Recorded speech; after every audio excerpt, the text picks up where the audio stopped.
Ever found yourself puzzled by the phrase stand out? Wondering what it means? Let's dive right into it.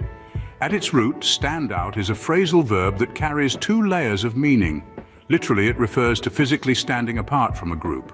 Picture a single red apple among a bunch of green ones, it stands out, right? But more often we use stand out in a figurative sense. It captures the essence of being noticeably superior or different compared to others.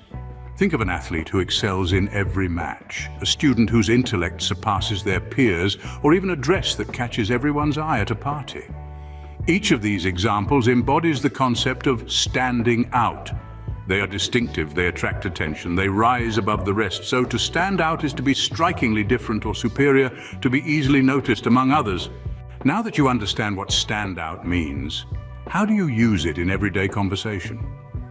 Well, this phrase can be employed in both formal and informal contexts. Let's explore a few examples. In a formal setting, you might say, his innovative ideas really make him stand out in the boardroom. Here, stand out conveys the idea that someone is exceptionally noticeable or different in some way. In a casual conversation, you might say, her vibrant dress really stands out in the crowd.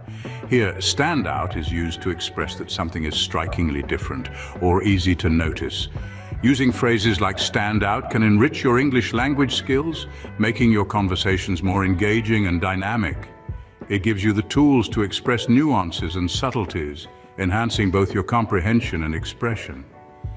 Remember, standing out is all about being different, being noticeable.